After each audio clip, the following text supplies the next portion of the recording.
ഈശോ മിശിഹായ്ക്ക് സ്തുതിയായിരിക്കട്ടെ. തിരുസഭ മാതാവ് ഇന്ന് വിശുദ്ധരായ തിമോത്തിയുടെയും ടൈറ്റസിൻ്റെയും തിരുനാൾ സന്തോഷത്തോടെ ഓർക്കുകയാണ്. പൗലോസ് അപ്പോസ്തലൻ്റെ സുഹൃത്തുക്കളും മിഷൻ പ്രവർത്തനങ്ങളിലെ പങ്കാളികളും മെത്രാന്മാരുമായിരുന്നു ഈ രണ്ട് വിശുദ്ധരും. ഇന്ന് നമ്മൾ ധ്യാനിക്കുന്നത് വിശുദ്ധ മർക്കോസിൻ്റെ വിശുദ്ധ സുവിശേഷം 3-ാം അധ്യായം 22 മുതൽ 30 വരെയുള്ള വാക്യങ്ങളാണ്. യേശുനാഥൻ ചെയ്യുന്ന നന്മ പ്രവൃത്തികളെ ഒരു അറ്റകൈ പ്രയോഗത്തിലൂടെ തകർക്കാൻ ശ്രമിക്കുകയാണ് നിയമജ്ഞർ. അവർ പറയുകയാണ്, യേശുനാഥൻ ഈ നന്മകളൊക്കെ ചെയ്യുന്നത് ബേൽസബൂൽ എന്ന പിശാജിൻ്റെ അനുഗ്രഹം കൊണ്ടാണ്. അതായത് യേശുനാഥനെ ബേൽസബൂൽ എന്ന് പറയുന്ന ഒരു പിശാജ് ബാധിച്ചിട്ടുണ്ട്. ആ പിശാജിനാലാണ് യേശുനാഥൻ പിശാചുക്കളെ പുറത്താക്കുന്നതും മറ്റത്ഭുതങ്ങൾ നടത്തുമെന്ന് പറയുകയാണ്. അപ്പോൾ ഇത് കേട്ടിട്ട് യേശുനാഥൻ വളരെ വ്യക്തമായി അവർക്ക് ഉണ്ടാകാനിരിക്കുന്ന ഒരു ശാപത്തെക്കുറിച്ച് അവരെ ഓർമ്മപ്പെടുത്തുകയാണ്. അതായത് പരിശുദ്ധാത്മാവിനെക്കുറിച്ച് നിങ്ങൾ ദൂഷണം പറഞ്ഞു കഴിഞ്ഞാൽ അത് ഒരിക്കലും ക്ഷമിക്കപ്പെടാത്ത പാപമാണെന്ന് യേശുനാഥൻ അവരെ ഓർമ്മിപ്പിക്കുകയാണ്. നമുക്കറിയാം, യേശുനാഥൻ എല്ലാ പാപികളോടും കരുണയോടെയും സ്നേഹത്തോടെയും പെരുമാറിയിരുന്ന മനുഷ്യനും ദൈവവുമാണ്.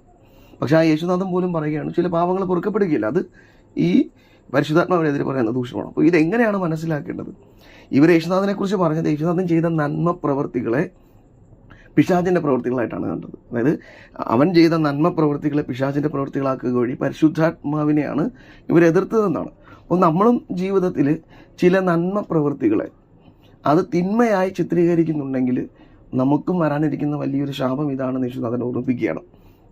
അപ്പം നിയമജ്ഞർ ഇത് ചെയ്തത് അവർക്കൊരു പദ്ധതി ഉണ്ടായിരുന്നു. അവർ ജനങ്ങളെ നയിച്ചിരുന്ന രീതിയും ജനങ്ങളെ പഠിപ്പിച്ചിരുന്ന രീതിക്കും എതിരായിട്ടാണ് യേശുനാഥൻ പഠിപ്പിച്ചത്. അപ്പോൾ യേശുനാഥൻ പഠിപ്പിച്ചത് വളരെ യഥാർത്ഥമായ കാര്യങ്ങളാണ്.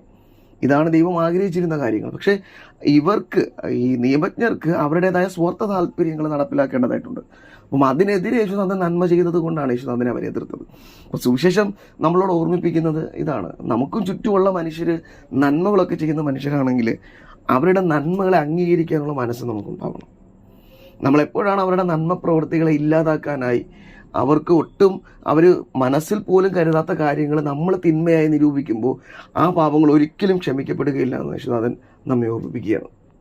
ഇന്ന് നമ്മൾ തിരുനാൾ ആഘോഷിക്കുന്ന തിമോത്തിയും ടൈറ്റസും അവരും ജീവിതത്തിൽ ഈശോയ്ക്ക് വേണ്ടി ഒത്തിരിയധികം നന്മ പ്രവൃത്തികൾ ചെയ്തവരാണ്. പക്ഷേ അവരായിരുന്ന കാലഘട്ടത്തിൽ അവിടെ ഉണ്ടായിരുന്ന മറ്റു മനുഷ്യരുടെ ഇടയിൽ നിന്ന് ഒത്തിരിയധികം കഷ്ടതകൾ ഇവർക്ക് സഹിക്കേണ്ടി വന്നിട്ടുണ്ട് അവർ ചെയ്ത നന്മകളുടെ പേരിൽ.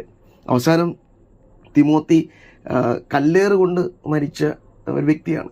ടൈറ്റസും രക്തസാക്ഷിയാണെന്ന് വിശ്വസിക്കുന്നു. പക്ഷേ അതിനെക്കുറിച്ച് കൂടുതൽ അറിവ് നമുക്കില്ല. ഇവർ രണ്ടുപേരും രക്തസാക്ഷികളായിട്ടുണ്ട് ഈശോയ്ക്ക് വേണ്ടി. അവർ ചെയ്ത നന്മ പ്രവൃത്തികളുടെ പേരിലാണ് അവർ വധിക്കപ്പെട്ടത്.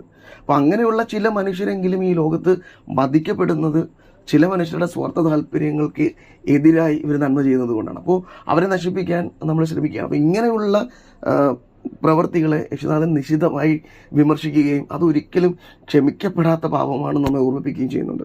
അപ്പോൾ ഈ വചനം ധ്യാനിക്കുമ്പോൾ നമുക്കും ഈശോയോട് പ്രാർത്ഥിക്കാം, നമുക്ക് ചുറ്റുമുള്ള മനുഷ്യരുടെ നന്മ പ്രവൃത്തികളെ അംഗീകരിക്കുന്ന മനുഷ്യരായി മാറാം.